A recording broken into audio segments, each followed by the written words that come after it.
Eusko ikaskuntza, Udan Egoikoetxea.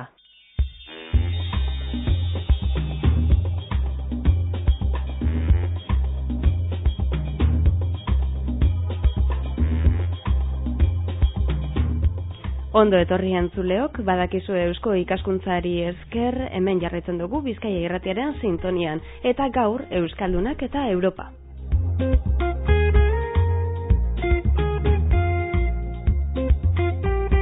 Europan Euskaldunak ikusten, ikasten, beharrean, alkartrukean, Euskaldunak Europan, Euskaldunak eta Europa.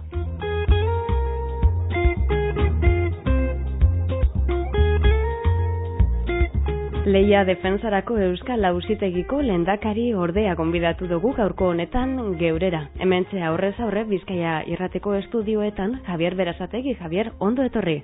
Eskerrik asko. Zelan zagoz? Ondo. Esan behar. Hori da. Bueno, kontua da, Euskaldunak eta Europa dugula gai nagusi.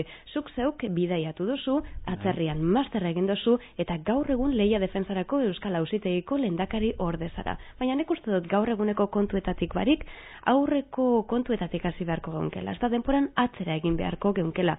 Zuk zeuk esan dugunez atzerrian badaukazu esperientziari. Konta iguzu, zein dan esperientzia hori?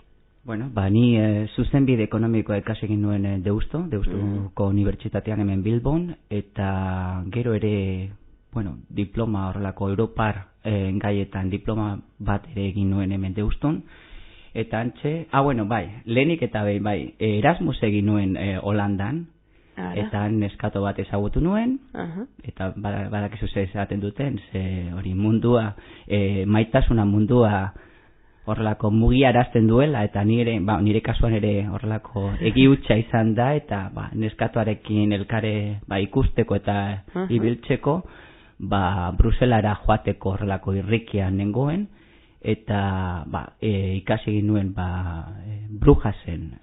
Herri polita. Benetan, horrelako master ezagutu bat zegoela eta ospetsua Europar zuzenbide arloan, eta ara joateko gogo itxela neukan, eta beka bat eskatu egin nuen hemen Foru Aldundian, eta zorionez beka ere harrapatu egin nuen, eta ara joan nintzen, nire maitalearen elkarrekin ekoteko, baina tamales justu ara joan baino ez dakit, bi aste lehenago edo maitasuna beraldetik amaitu egin zan, eta neskarik gabe antxe joan nintzen. Gehiago ikasiko zen du, nola? Baina esan behar hori, nire bizitza osoa horrelako aldatu egin zuela, eta gero 10 urte eman nituela hemen Belgikan, Bruselasen lan egiten, abokatu moduan. 10 urte arrez esaten da. Bueno, Javier, hazikera baten Erasmus eskatzeko eta ikasteko, zuk aukiko zenduan gogo bat, hazikera horretan, zek bultzatu zintuen Erasmusera joatea? Galdera zaila, ni orain 33 urte ditut, eta hori denbora asko joan da, eta ez dakit, ziur esan da, ez dakit zergatik edo zer bultza egin ninduen ara joateko, baina nik uste dut, behar bada beti hori atxerrikin edo horrelako mundua ezagutzeko goa izan dudala, baita ere ingelesa ikasteko udarotan Inglaterrara joaten nintzen, eta nik uste dut hori esperientziak izateko gogoa izan zela. Ez dakit, ez nekin horrelako, ez neukan informazio gehiegirik garai hartan Erasmuseri buruz, baina nik uste dut hori, atxerrera joateko gogoa neukela. Ez da mundua ezagutzeko, kultura desberdinak sentitzeko, hizkuntza era berean, faktore asko dira eta gaztetasuna beste faktoren arteko bat, ez? Eta hori etxetik alde egiteko gogoa. Era batera edo bestera, sakonago izan daiteke, edo azaletik izan daiteke, baina Europako hezkuntza sistema neurri baten ezagutu duzu, Javier. Apurtxu bet. Ezta? Eta horren inguruan zer esan zeunzkigu?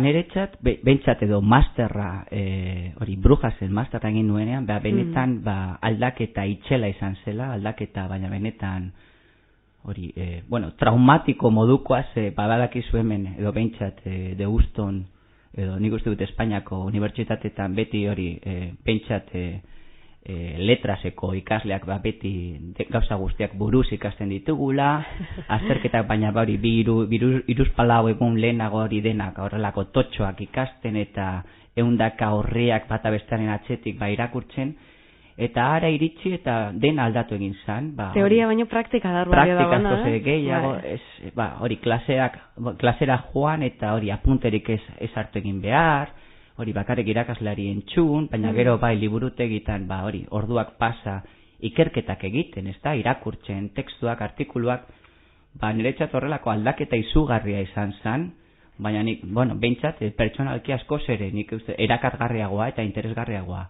Nik uste dut hori, urtea pasata gero, benetan atxeraka begira, eta nik uste dut askoz ere gehiago ikasi egin nuela, eta nik uste dut garrantzitsuago oraindik, gauzak askoz ere, hori, buruan edo presentzia gehiagorekin ikusten dituela gauzak, ez bakarrik ikasi eta astebete berandu zeago dena galdu edo dena hori, dena joan, ez? Barruratu egin zen duen, ez? Dana.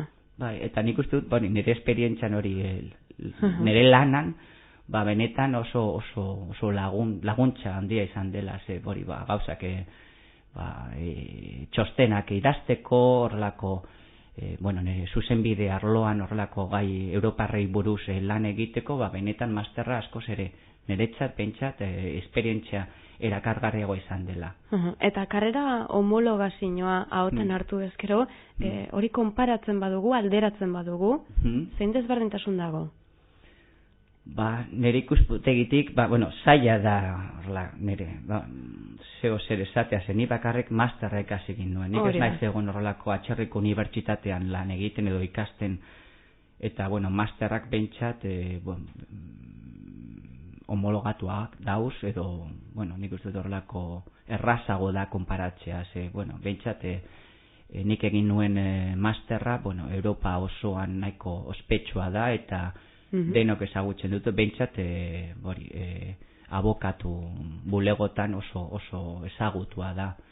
Eta karreren aldetik, betiko gauzak, ez? Unibertsitateak batzuk izen ona daukate, eta nik uste, homologazioak beti gauzak errazten ditu, ez da alderatzen, baina bestaldetik beti izena ere horrelako, lehenengo pausua eginda dekozu.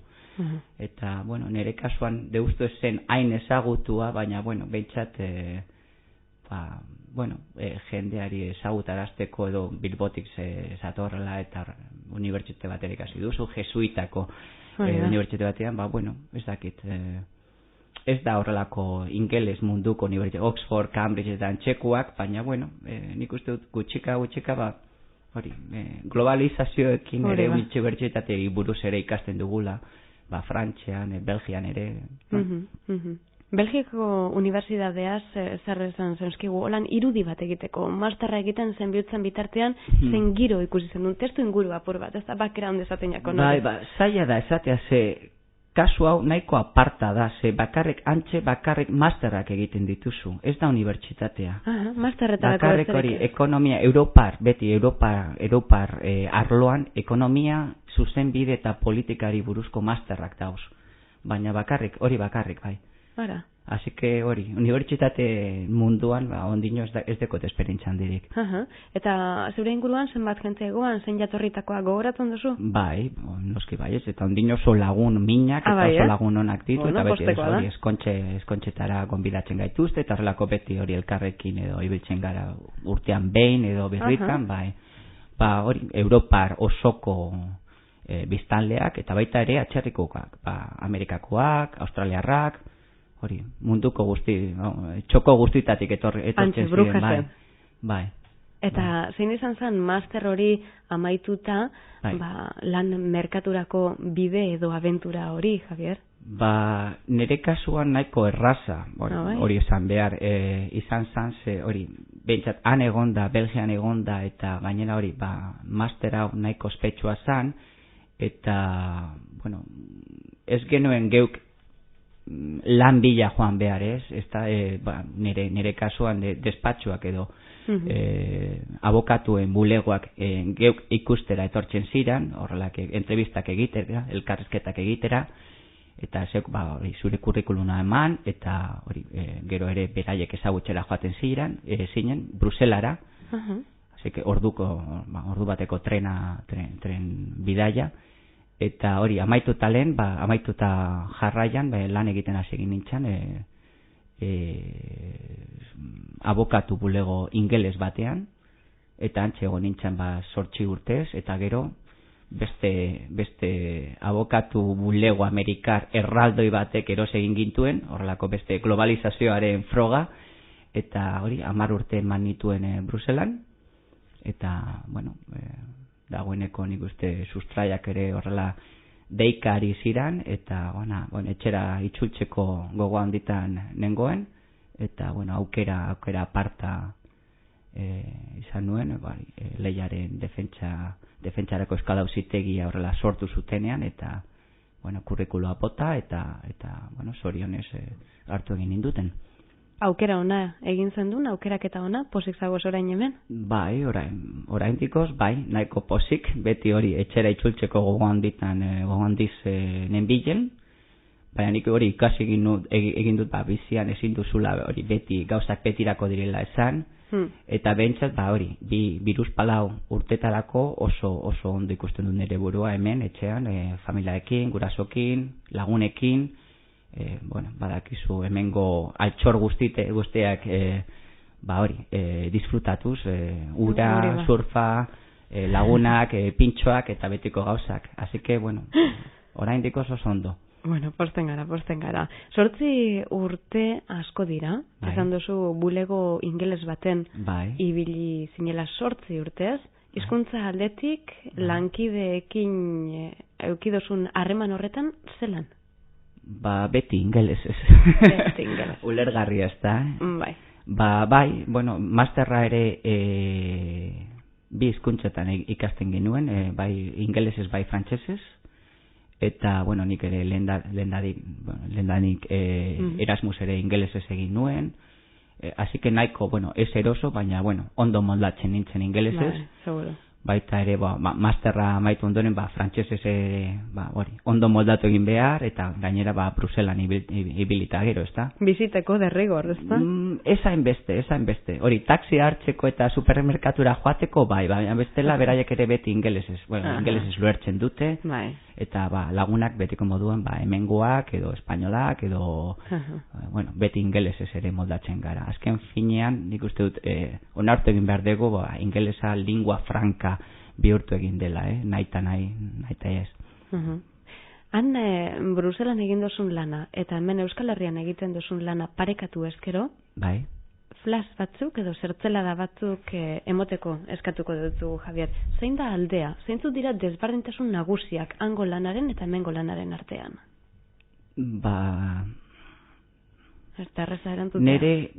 Nere kasu pertsonalean, nik ez nuke horrelako diferentziarik egingo herrien artean, ez da, baizik eta administrazioa edo sektore pribatuaren artean. Antxe, Bruselasen abokatuen bulego baten nengoen, hasieran ingelesa, gero amerikarra, eta badakizu esaten duten, eta gainera egia da, lan orduak piloak sartzen dituzula han, egia esan da ez dituzu orduako ordutegirik, ez da, beti lana badau, antxe egon behar duzu asteburutan edo, eta hori, planik ezinez egin, horrela oporretak batxutan joan ezinez, eta, azken finean nik uste horrelako oso estresagarria da, ez da, eta, bestaldetik hemen ere administrazioan edo, administrazio modukoan, hori bakoitzak bere buruarekin ere, ados egon behar du, lan pilo ere sartzen dituzu, baina badaukazu zure ordutegia, asteburutan hori etxean zagoz, lagunekin, gurasokin, eta ez dakit zure bizitzarekin horrelako planifikatu egin dezakezu, eta niretzat hori oso importantea da, bentsat aldi hontan, ez da? Azken baten ezinbestekoa bizializateko, ez da, dana ez da lana.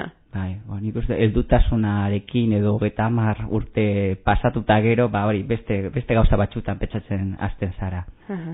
Zeure gaur eguneko lana, Lehia Defentsarako Euskal Auzitegiako lehendakari orde izatea da. Zer da egunerokoan egiten duzuna? Bueno, zaila da horrela laburtzea, ez da, Bai. minutu pare batzutan, baina, bueno, printzipioz gure lana zein da,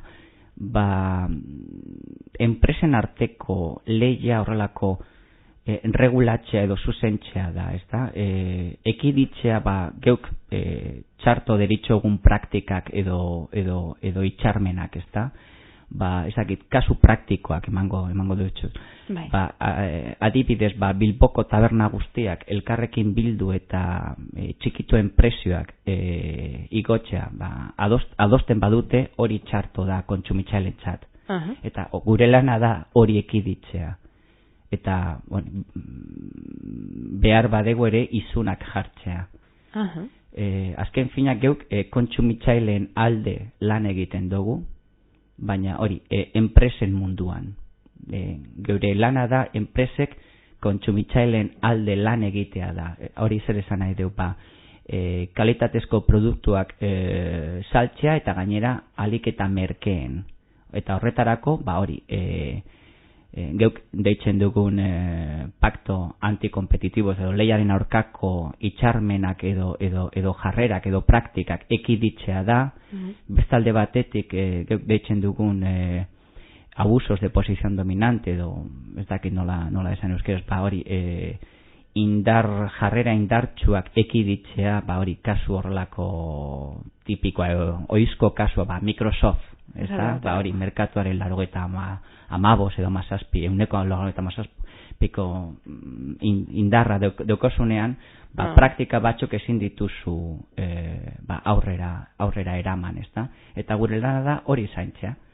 Eta hori da, azken finean saiatzen garena egiten, eta noski hasi egin gara, eta ondino, horretan gauz, ez da, beste ere horrelako txostenak egiten ditugu, hori supermerkatu handiak ireki nahi dituztenean, Eusko Jaurlaritzak gure txosten askatzen doera ze eratako efektuak izango duen lehian, edo hori txarra bada kontsumitzailentzat, edo ona bada, baita ere beste tribunalekin kontaktuan gauz, elkarrekin txostenak prestatzen ditugu, geuk momentu hontan, eta gainera ni zuzendaria naiz, ikasketa talde bat prestatu egin dugu, eta kontratu publikoekin ea ze eratako efektuak dituzten eta lehiaren aurkako efektuak ze dituzten, aztertzen ari gauz, eta geure helburua da horrelako txosten bat prestatzea, eta gobernuari, estatuko gobernuari, horrelako txosten aurkeztea, eta hobekuntzak ekartzea arlo hontan, azken finean geuk ere ez dugu bakarrik enpresen aurka, beraiek esatu duten moduan lan egiten, baizik eta baita ere geuk ere onartzen dugu administrazioaren barruan ere batzutan lehiaren aurkako praktikak edo jarrerak emoten direla, eta gainera hori kontratu publikotan, ez da, eta hori geure helburu berria da hori arlo hontan ere sartzea, eta hori alik eta lehia gehiago, eta nik uste dut gardentasun edo transparentzia gehiago, eta demokrazi gehiago ekartzea da. Zeuen proiektuak, txostenak edo lan egiteko metodoa alderatzen dituzue atzerriarekin? Zuzek badaukazu espedientzerik, baina hori egunean egiten duzue? Behintzat saiatzen gara hori egiten, noski, geuk ere hasiberriak gara, eta, nik ere Europako batzordearekin lan egiten egon naiz urte askotan, egia esan da beste aldearekin lan egiten, ez da, enpresaren alde egiten, baina, azken finean lan bera da, eta beren esperientzia eta know-howa ere hori iturri bada guretzat, eta, ikasten saiatzen gara, eta beren hori doktrina eta horrelako jurisprudentziare jarraitzen saiatzen gara. Europako batzordearena, baina baita ere nazioartekoa, ez da, urtero ere, bentsate iaz parte hartu egin genuen, iaz behin ospatzen den horrelako autoritate, mundu osoko autoritateen bilkura batean, eta hori betiko gauzak, ez da, geure gauzetaz hitz egiten dugu, ikasten saiatzen gara, eta esperientziak hori konpartitzen edo Zenbat denporako bidea egin duzu orain artekoan hemen lanean? Martxoan hasi egin ginen. Martxoan. Bai. Eta zein balantze egiten duzu Martitik ona?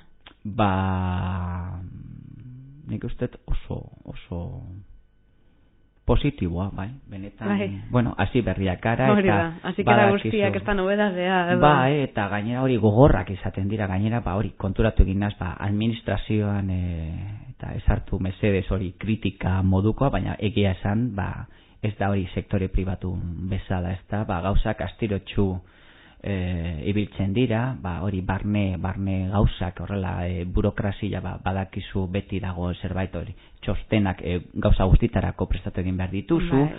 Bueno, azken finan hori da ere gardentasuna, ez da, txostenekin dena gauza zure ekintza justifikatzen dituzu eta bueno, hori astiro joaten dira gauzak, baina nik uste dut behin horrelako abiadura kruzero esaten duten moduan behin hartuta, nik uste dut horrelako hori zorua benetan indartsua edo gogorra bada, baina gero ere etxea ere eraiki dezakezula. Hori da, etxearen adibidea erabilgarria da beti. Zutabeak beti oso gogorrak izan behar dira, eta nik uste dut hori da geure helburua lehenengo urtean, barneko gauzak azpiegitura benetan indartsua izatea, eta gero hori behin abiadura hartuta gero hori txostenak eta benetan merkatuan sartzea eta geuk ikusten ditugu, eta nik uste dut geure eguneroko bizitzan ikusten ditugun jarrerak eta lehiaren aurkako jarrerak benetan ekiditzea. Laster Martiaren batean okerrezpanako urtebeteko bidea egingo duzu beraz. Bai. Eta momentu honetan, Javier, zeintzuk dira zeure helburuak, personalki? Personalki.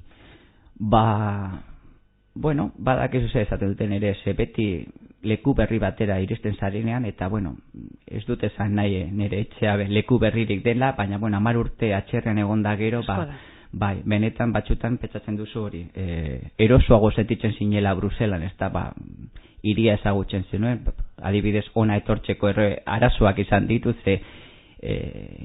sinistu edo ez, Bilbo ez dut hain ondo ezagutzen, ez da, hori gauza txikitsuak, ez da, anekdotak, baina, bueno, konturatzen zara hori etor berria zarela, ez da, eta hori nik uste dut lehen urtea horrelako lurreratxe gogorra izaten dela, gogorra edo behintzat hori gauza guztiak berritsuak izaten dira, baina, bueno, 2., 3. urtea horrelako disfrutatxe esango da, ez da, behin zure ohituta zagozenean, hori eguneroko gauzak disfrutatzea eta hori familiakin, lagunekin eta horrelakoa.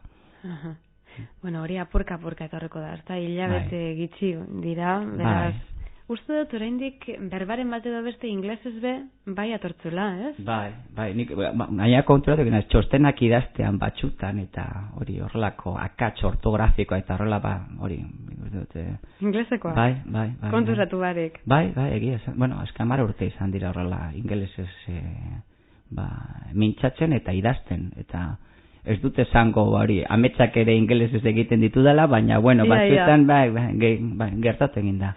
Seguro, así que, bueno, konturatu gabe, baina horrelako akatsak egiten dituzu eta esaerak ere ingelesez moldatzen dituzu, baina bueno, hori nik uste dut egun gutxi edo aste bete barru joango direla. Javier, beste kontu bat, euskera ez tozu gastu?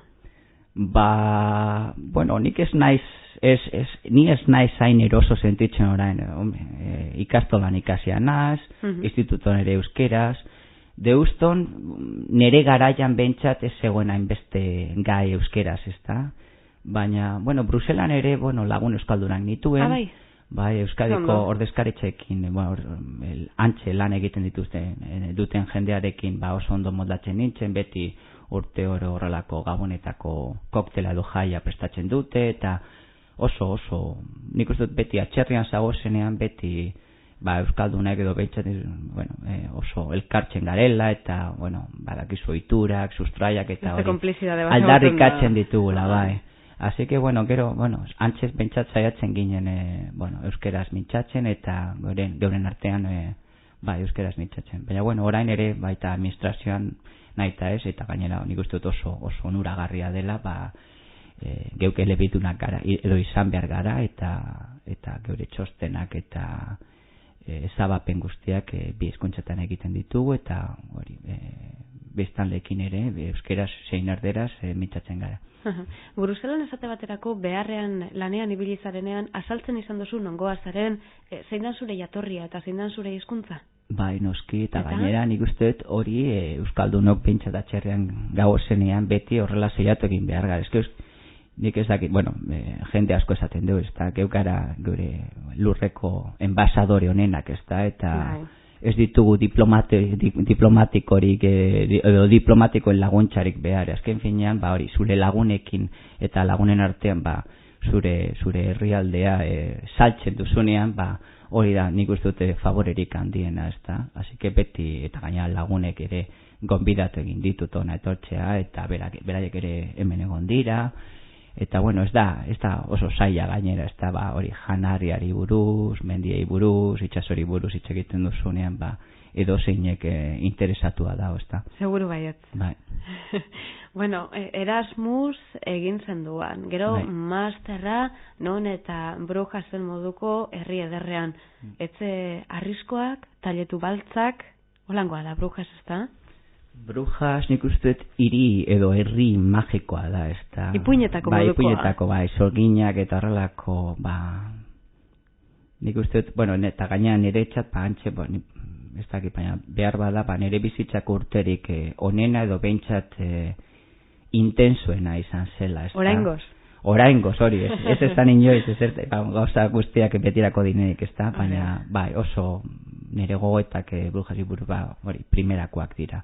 Lagun minak egin nituen, ikasketen aldetik hori, esan dizute, lehenago oso urte interesgarria izan zela, oso berrikuntza handikoak, eta, iria ere asko laguntzen zuen, ez da, gainera residentzetan bizitzen ginen, 3 residentzia zeuden, imaginazazu, ez da, Kolegio Mayor antxekoak, ez da, hori, 25 edo 40 pertsona elkarrekin bizitzen, gozaltzen, bazkaltzen. Bai, hor giroa, Hori, giro ederra, jaiak, eta hori, oso aktiboa zan guztia. Aholkatuko zeunke? Bai, guzti hori, bai. Eta gainera, burtsa izan da, edo beka izan da, asko zero beto, ez da, azken finan doainek izan zan. Laguntza handia. Foru aldundiari esker, bai.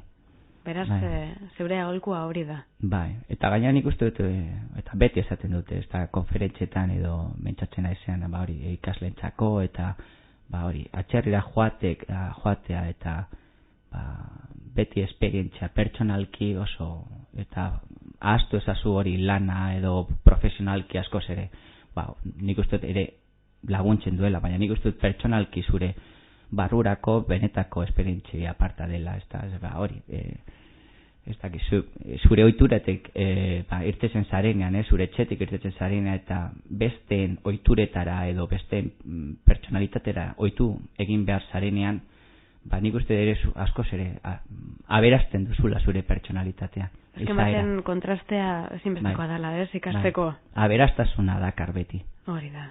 Bueno, Javier, eskerrik asko Bizkaia Irratiaren sintonian egoteagaitik. Zuei.